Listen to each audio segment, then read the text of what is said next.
Good morning, my YouTube viewers. It is Palestine.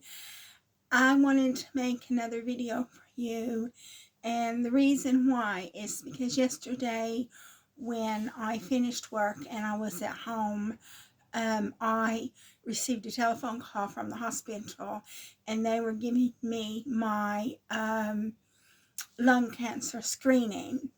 So they asked me a lot of questions like, how tall are you? And I told them I was 5'4". I used to be 5'5.5", but now I'm only 5'4". And they asked me how much I weighed, and I told them how much I weighed in the last time that I was weighed, and I'm not going to tell you that. That's a secret. And they asked me, did I have a smoking history? And I said, yes, I was an ex-smoker. And they said, well, when was the last time you smoked? And I said, about 30 years ago. And they said, well, how long did you smoke for? And I said, about 10 years. And they said, well, how many cigarettes a day did you smoke? And I said, about 50. And then I told them that my father died of lung cancer. And one thing about my father dying of lung cancer, which I can remember, was that he was in a lot of pain towards the end, that he had the lung cancer, and it had metastasized to his brain, which was giving him headaches. And then the thing is that lung cancer is very hard to diagnose somebody with lung cancer in the early stages. That's what I've read anyway. And so when this cancer metastasized to the brain, he had definitely had chemotherapy. I'm not sure about radiotherapy. So when he had the chemotherapy and possibly the radiotherapy, they said that he had no no evidence of disease, because you're never cured. You're never cured from cancer. They say that you're in remission or you have no evidence of disease. And then, but then as soon as the chemotherapy stopped, the cancer came back and he was put in a nursing home. And I remember phoning him, obviously, because I couldn't see him because I was living in the UK, destitute as I am. But I remember I phoned him at the nursing home and I was crying, and he said, don't cry. And then they put him in a hospital. He was in the same hospital that my brother was working at, so my brother could go see him every day when he was in the hospital. And from what I understand, when he died, because I phoned him and spoke to him, and about 15 minutes later he died, they said that he had a tumor on his neck, so he was getting tumors all over his body.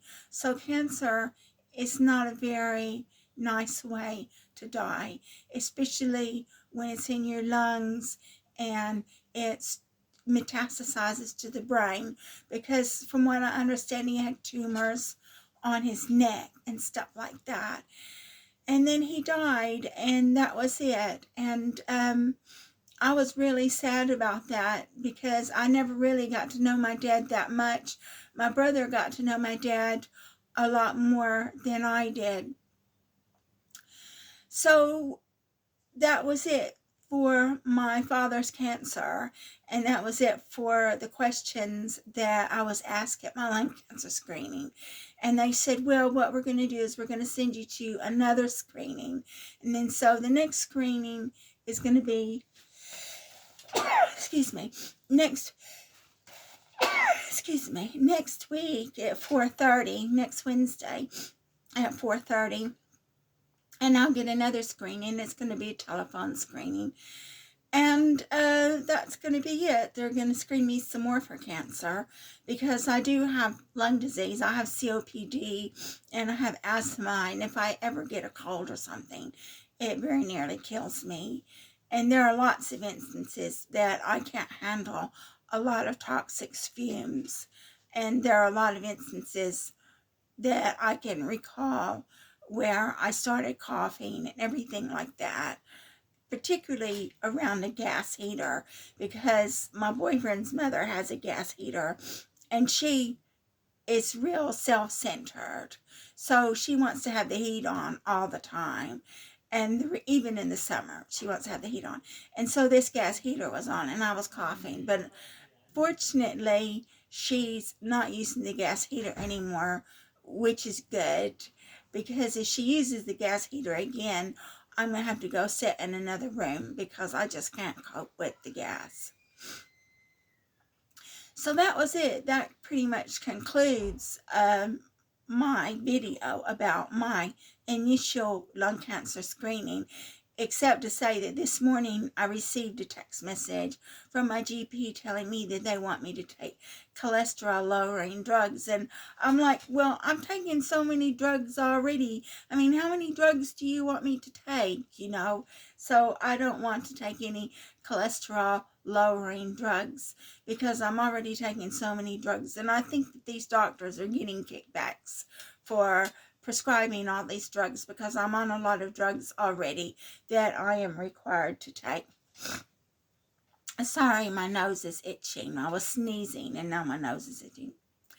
So that concludes this video where I talked about my initial lung cancer screening.